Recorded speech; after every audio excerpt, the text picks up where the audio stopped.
Assalamualaikum dan selamat datang ke channel saya. Hari ni saya ada terima dua Android konsol ke channel saya. Tapi saya akan review satu dululah untuk hari ni. Dan yang saya nak review ni ada kat tangan saya ni.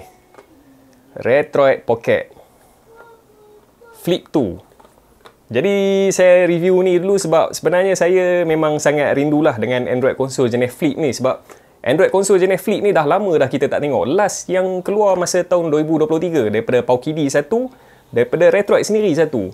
Lepas tu tak ada dah. Sampailah ni sekarang 2025, sekarang dah bulan 5 baru kita jumpa balik Android konsol jenis Flip. Jadi Retroid Pocket Flip 2 ni saya belum set up apa lagi, saya belum test lagi, buka pun belum lagi. Baru sampai kat saya. So dalam video kali ni kita akan buka sama-sama, kita akan tengok macam mana dia punya kualiti binaan dia. Saya akan kongsikan kepada anda berdasarkan apa yang saya rasa bila saya pegang konsol ni, dan kita akan tengok juga dia punya performance dia.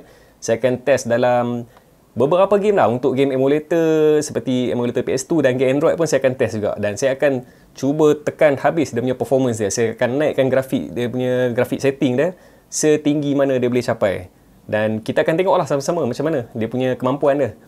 Jadi tanpa berlengah lagi, jom kita start. Okey, pertama sekali untuk kotak dia, saya perasan kotak dia bentuk dia macam petak sikit lah. Dia berbeza dengan konsol-konsol sebelum ni, terutama sekali Retroid yang sebelum ni, Retroid Pocket 5. Kalau kotak Retroid Pocket 5, kita nampak dia panjang sikit kan. Yang ni dia macam petak. Jadi saya rasa mungkin konsol ni dia kecil sikit lah daripada Retroid Pocket 5. Tapi tak apa, kita buka tengok. Jadi saya akan buat perbandingan saiz lah dengan Retroid Pocket 5. Tengok yang mana lagi besar dan yang mana lagi kecil. Okay, tak tepi dulu. Okay, first kali dalam dia, oh dia ada satu kad. Oh sekarang dia dah bagi macam ni . Dulu kalau buka tak ada apa, terus konsol kan. Sekarang buka dia ada, oh ni macam Odin punya konsol. Dia ada bagi satu kad macam ni. Dia ada gambar konsol kat depan. Ni gambar konsol dia ni. Lepas tu kat belakang ada ni lah. Dia punya spek semua. Size screen, GPU apa dia pakai, RAM. Okay, macam biasa dia bagi satu kabel. Lepas tu kat kabel dia ni memang ada dia punya ni apa, logo dia, Retroid Pocket. Kabel dia berkualiti jugalah, tebal kabel dia. Okay, tak tepi dulu. Okay, kita tengok konsol ni. Oh, dia memang kecil lah. Yang tu dah. Okay, dekat dia punya depan ni, dia ada logo macam ala-ala Tiger Sniper. Lepas tu kat sini dia tekstur dia macam kasar sikit. Lepas tu dia punya atas ni, ni dia punya ni lah, untuk dia lepaskan angin panas kat atas. Sini biasa dia tarik angin daripada luar masuk, sini dia lepas. Lepas tu button dia, untuk button trigger, shoulder button ni jenis kliki. Dia punya kliki tu rasa macam mouse PC. Dia jenis rapuh, dia tak keras. Lepas tu dia punya trigger button ni analog. Trigger button jenis analog. Lepas tu kat bawah, ni dia punya lubang untuk kita charge lah. Dia punya port Type-C. Dia boleh charge, dan dekat sini juga untuk output display biasanya. Retroid Pocket punya konsol semua dia support output display. Tu dia ada lubang earphone jack, dia ada slot micro SD card. Kita tengok. Okey, oh macam tu buka dia. Macam tu lah. Kita masuk kita punya memory card kat sini, yang dah siap ada game tu kita terus set up lah. Sini dia punya volume button. Tak ada apa, tu je. Okay, dari segi ketebalan, ni sebelum kita buka, kita tengok dulu dia punya size. Saya akan compare dengan Retroid Pocket 5. Okay, kalau kita tengok kat sini, memang nampak Retroid Pocket 5 ni lagi besar lah daripada Flip. Kalau kita tengok daripada pandangan sini. Tapi kalau daripada tepi, dia lagi tebal. Flip lagi tebal. Retroid Pocket 5 ni dia, walaupun dia lebar kat depan ni, tapi jatuh. Tepi dia nipis kalau kita nak bandingkan dengan Flip kan. Memang jauh beza lah dari segi ketebalan dia.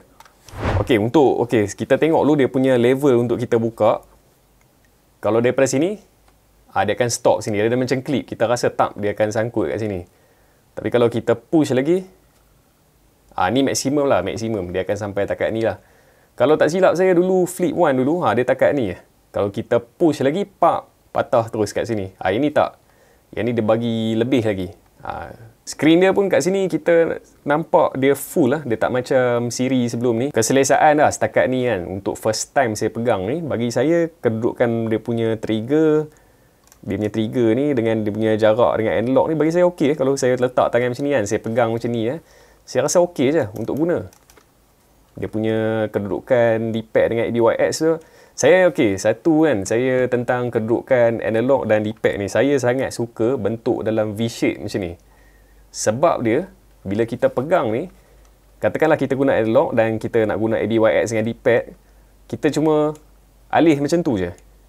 Dia berbeza dengan kedudukan straight tau. Contoh saya bagi RetroRare Pocket 5. Okey, kedudukan dia straight tau. Dia bukan V macam tu. Jadi, dia akan jadi macam mana tau bila kita nak capai button bawah ni. Jari kita, terpaksa kita bengkokkan macam ni. Ibu jari ni kita akan pressurekan dia macam tu. Kita akan bengkok macam tu. Sebab nak capai button bawah. Tapi kalau kita tak mau bengkok macam ni, kita kena buka sikit tangan setiap kali nak capai button bawah. Jadi sebab tu saya lebih suka kedudukan dia punya ni layout button dia jenis bentuk V macam ni. Jadi kita tak perlu untuk capai button bawah, kita tak perlu macam nak undur tangan kita ke belakang tau.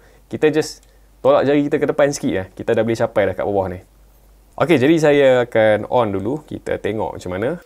Color dia memang nampak sangat kontra lah antara color putih dengan hitam dia, dan hitam dia ni memang pekat lah. Memang kita tak nampak backlight langsung lah sebab screen dia guna screen OLED.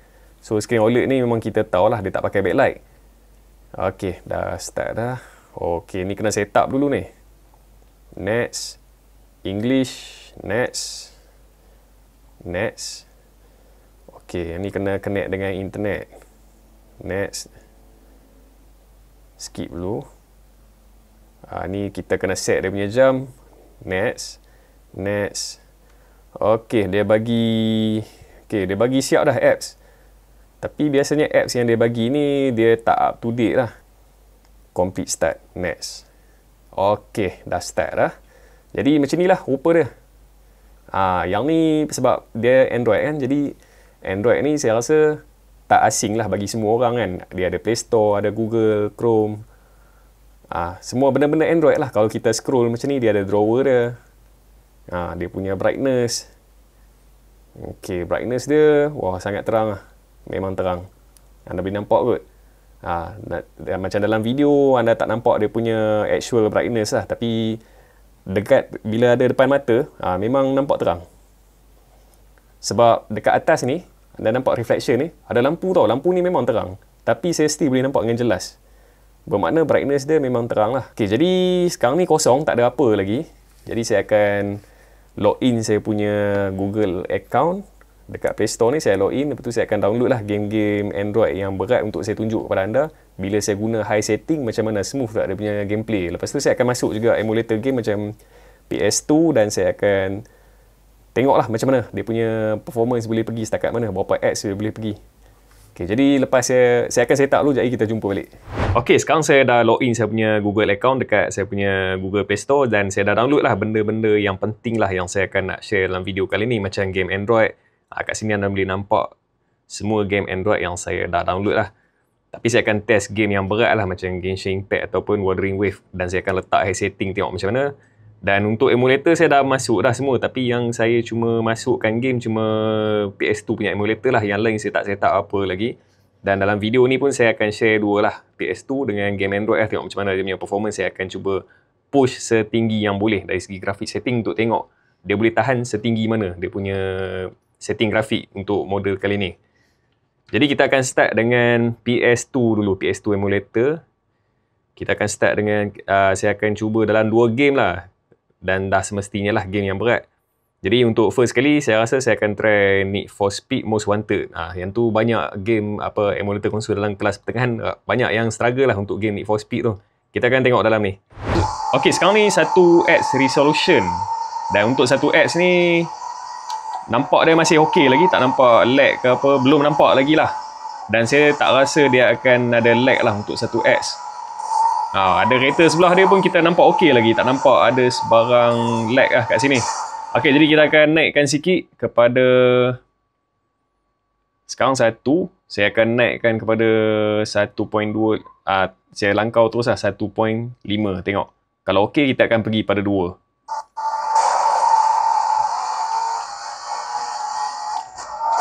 Okay, jadi 1.5 pun saya rasa dia okey, tak ada masalah. Nampak okey lah. Saya tak rasa dia akan ada problem lah untuk 1.5.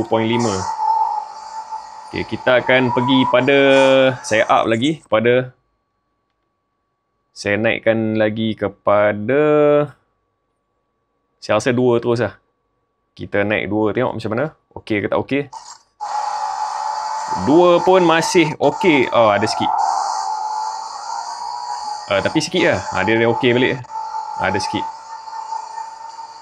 Tapi bagi saya macam ni okey lah. Sebab 2 pun dia masih okey lagi lah. Cuma tadi dia ada macam, dia ada sikit-sikit macam tu lah. Kalau anda perasan kan, kalau anda nampak dia merah kat sini, maknanya dia ada lag sikit lah. Untuk 2 saya start ada nampak sikit-sikit. Tu dia jadi merah sekejap kan. Dia tak banyak, dia sikit lah. Sekejap dia jadi merah tu. Tapi boleh kata sepanjang gameplay tu okey lah. Tapi tak apa, kita cuba naik lagi, tengok. Kita naik lagi sampai, kita naik sampai 2.25 lah. Okay, 2.25 pun nampak okey lagi. Dia sama lebih kurang macam 2 tadi. Okey, jadi kita akan naikkan lagi. Kali ni kita naik kepada tadi 2.25. Jadi kita akan naikkan pada 2.75. Wah, 2.75 nampak dia dah teruk sikit lah. Nampak? Anda nampak dia merah kan dekat dia punya speed tu. Dia punya benchmark kat atas tu, nampak dia dah start merah kan. Gameplay dia pun dia dah mula nampak jadi slow lah. Jadi 2.75 adalah titik yang terakhir lah untuk dia punya performance. Untuk game PS2, untuk game Need for Speed ni lah. Tapi okey lah, sebab Need for Speed Most Wanted ni memang antara game yang berat jugalah. Selain daripada game God of War, ni merupakan game berat lah dekat platform PS2. Dan tak banyak lah Android game dalam kategori kelas pertengahan yang boleh main dengan lancar game ni. Okay, jadi kita akan cuba satu lagi game PS2 yang berat. Dan dah semestinya lah, saya memang suka test game God of War. Sebab dekat game God of War tu pun salah satu game yang saya jadikan benchmark lah untuk tengok macam mana performance satu-satu konsol tu. Okay, kita stop dulu game ni. Okay, untuk game God of War, first kali kita tengok dulu. Kita akan pakai grafik dia 1X dulu kita akan pakai. Dan setting konsol sama juga. Saya letak performance, fan saya letak pada smart. Okay, kita tengok macam mana 1X. 1X. Wah, 1X lancar lah. Buat power sikit. Okay, saya rasa 1X dia tak ada masalah. Jadi kita naikkan lagi. Kita naik pada 1.5 macam tadi. Kita akan naik 1.5, tengok.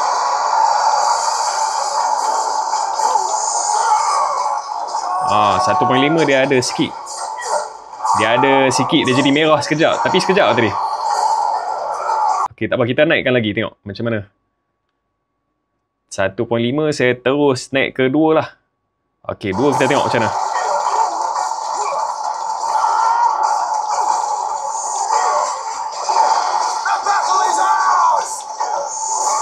Oh, dia ada sikit. Tapi boleh kata sepanjang lawan tu dia okey lah. Cuma dia ada sikit je dia punya lag tu. Saya perasan waktu nak pukulan dia yang paling kuat. Sekejap, tengok lah. Dia ada sikit. Ni dia jadi merah sekejap. Jadi merah sikit. 2X dia ada lag sikit lah. Tapi tak teruk sangat lah. Okey lah. Tengok, semua lancar. Cuma dia sikit-sikit lah. Kadang-kadang tu jadi macam dia ada slow down sikit. Tapi tak adalah slow down sampai ganggu gameplay kan. Dia sikit je dia punya slow down tu. Bagi saya boleh layan lagi lah. Macam ni boleh layan lagi. Dia jangan sepanjang gameplay tu dia slow. Itu memang tak boleh lah. Yang tu memang saya pun nak menyampah kalau nak main macam tu. Okay, untuk Android game, saya pasang Genshin Impact lah. Sebab ni antara game yang grafik tinggi. Kalau kita main kat smartphone, game ni pun memang smartphone akan jadi panas lah. Memang kita kena pakai cooler lah dekat smartphone baru kita boleh layan game ni. Okay, tapi untuk konsol ni memang dia ada built-in fan kat dalam dia. Macam yang saya tunjuk tadi kan. Anda nampak lubang ni kan. Dia ada fan kat dalam dia akan sejukkan motherboard dia lah. Jadi pasal suhu tu kita tak risau sangat. Kalau kita nak dia sejuk lagi, kita tarik je turun ni. Fan ni kita, ni spot ni yang paling kuat ni. Kita letak spot, dia tak adalah panas kan, dia akan sejukkan bahagian dalam dia. Jadi untuk game Genshin Impact ni, untuk pengetahuan anda, sekarang dia dah support controller. Tapi anda kena set dululah. Jadi tak perlu buat button mapping. Anda setkan pada pergi setting. Touchscreen ni anda kena set pada controller. Lepas tu baru dia punya button ni semua kita boleh guna untuk lawan apa. Kita tak sentuh dah screen, kita guna sepenuhnya pada physical button. Tapi sebelum tu, saya nak pergi pada graphic setting. Kat sini saya nak tunjuk kepada anda. Nampak dah merah ni, overclock ni. Sebab semua saya dah letak pada high setting. Anda boleh tengok kat sini, semua sekali dah high setting. Start daripada custom ni kan, anda nampak. Semua high, highest, high, highest, high, highest. FPS pun saya dah letak 60. Anda boleh tengok lah. Kan? Semua dah high dah. Semua dah high setting. Untuk yang ni, saya tarik tepi. Ni salah satu feature yang saya terlupa nak tunjuk kepada anda. Yang ni dia punya tempat kita nak buat mapping button semua dalam ni lah. Lepas tu FPS dia pun kita boleh tengok kat sini. Kita nak keluarkan FPS dia pun boleh. Kita tekan je kat FPS ni sekali. Sekejap dia keluar. Nampak dia dah keluar kat situ. Jadi anda boleh tengok lah FPS dia berapa kat situ sepanjang gameplay. Jadi saya ubah dulu dia punya. Saya tak guna touchscreen, saya guna controller.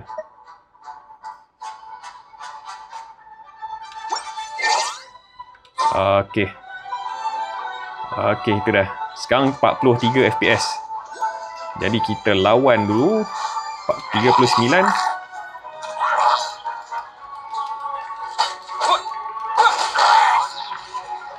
37.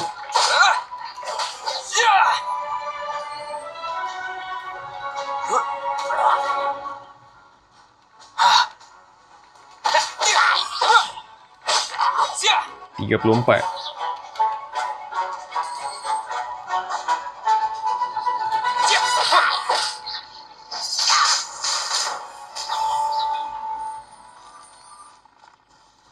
Jadi bila kita lawan tadi dia dalam